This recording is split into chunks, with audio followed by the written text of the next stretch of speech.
स्वामी लीलाशाह की वाणी और एक कहानी के नए अंक में आपका स्वागत है। जय राम जी की। आज दिनांक 2 अगस्त। शीर्षक सहना सीखो। जय राम जी की।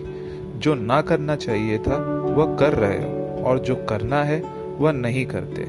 शरीर के श्रृंगार में व्यस्त हो। जीना वह जिसमें जीने की लालसा ना हो। दुख आए तो समझो कि भाग में आया है। सहन करो, सहना सीखो, कहना छोड़ दो। यदि तपस्वी कष्ट सहन नहीं करेगा तो दुखी होगा। दुख में दुखी होने से दुख बढ़ जाता है। सुख आए तो समझो कि मैंने किसी को सुख दिया है। सुख को दूसरों में बांटो। जब सुख भोगोगे तो दुखी होगे। जय राम जी की। दान में बड़ी शक्ति है, परोपकार उत्तम गुण है। संतों का धन क्या है? भलाई के कार्य। जय राम जी की। अब कहानी का शीर्षक सहनशील की प्रभु भी मदद करते हैं। एक समय की बात है। एक सुंदर लड़की थी जिसका नाम सौम्या था। जैसा कि नाम वैसा ही स्वभाव, बिल्कुल सौम्य और दयालु। जब वो बहुत छोटी थी उसकी माँ की मृत्यु हो गई, इसलिए उसकी देखभाल उसकी सौतेली माँ ही करती थी, जिसकी एक बेटी भी थी जिसका नाम मालती था। ये बहुत दुर्भाग्यपूर्ण था कि उसकी सौतेली माँ और सौतेली बहन बहुत दुष्ट थी। वो दोनों सौम्या को बहुत मेहनत कराते थे। एक दिन सब काम करके सौम्या नदी से पानी लेने चली गई। जब वह पानी लेके वापस आ ही रही थी तो रास्ते में उसको एक बूढ़ी महिला मिली जो सौम्या से पानी मांगने लगी। सौम्या बूढ़ी महिला को मदद करके बहुत खुश हुई। उसने न केवल बूढ़ी महिला को पानी दिया बल्कि ये भी बोला कि और पानी चाहिए तो भी वो ला देगी और बचे हुए पानी से हाथ मुंह धो ले ताकि बूढ़ी महिला की थकावट कुछ कम हो जाए। बूढ़ी महिला ने बोला, आप बहुत सुंदर और दयालु हो, जबकि मैं एक गरीब और बदसूरत सी दिखती हूँ। फिर भी मेरे साथ आपका इस तरह का व्यवहार अति उत्तम है। महिला ने सौम्या को आशीर्वाद दिया। जब वह किसी से सहानुभूति से बात करेगी तो उसके मुंह से सोने के फूल गिरेंगे। ऐसे आशीर्वाद दे के महिला गायब हो गई। सौम्या को विश्वास हो गया वो जरूर कोई देवी या परी होंगी।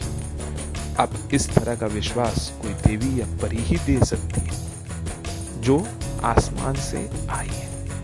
घर पहुंचकर उसने पूरी बात अपनी सौतेली माँ को बताई, जो ये सोच रही थी कि सौम्या काम से बचने के लिए कहीं चली गई है। अब सौम्या अपनी कहानी बता ही रही थी कि उसके मुंह से ढेर सारे सोने के फूल आके गिरे। लालची माँ का मूड बदल गया और जल्दी से उसने सोने के फूलों को उठा लिया। अब वो सौम्या को ज्यादा से ज्यादा बोलने के लिए फोर्स करने लगी ताकि उसकी लालच की पूर्ति हो।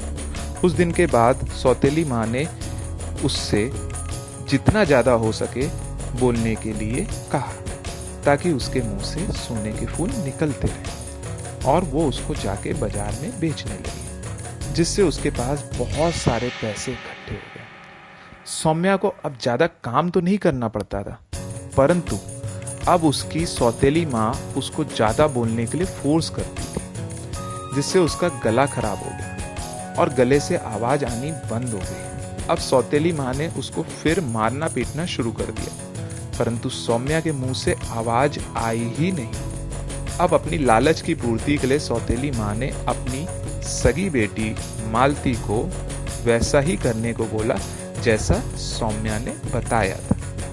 मालती उसी नदी के पास जाकर वापस आ रही थी तो रास्ते में बूढ़ी महिला के बजाय एक सुंदर लड़की मिली जो किसी पेड़ के नीचे खड़ी थी। सुंदर लड़की ने जब पानी मांगा तो वह सुंदर लड़की की सुंदरता से जलकर कि ये सोचने लगी कि ये वो देवी या परी नहीं हो सकती और पानी देने से इनकार कर दिया और बहुत बुरी भाषा का प्रयोग करने लगी।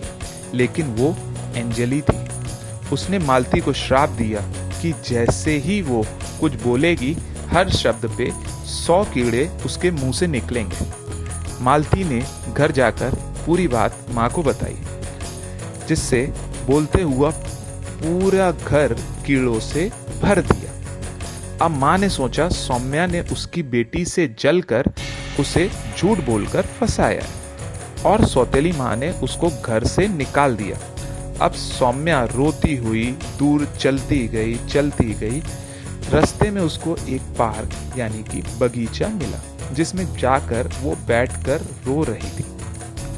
उसी समय वहां से एक राजकुमार निकल रहा था। उसने सौम्या को रोने का रीजन पूछा। अब सौम्या का गला कुछ ठीक होने लगा था। उसने पूरी बात राजकुमार को बताई और उसके मुंह से सोने के कुछ फूल आके गिरे। अब सौम्या से राजकुमार को कुछ प्यार सा होने लगा। दोनों ने प्रार्थना की कि अब उसके मुंह से सोने के फूल ना निकले। माता ने प्रार्थना सुन ली। सौम्या की शादी राजकुमार से हो गई। दोनों खुशी पूर्वक महल में अपना जीवन व्यतीत करने लगे। बोलो स्वामी लीलाशाह महाराज की जय। जय राम जी की।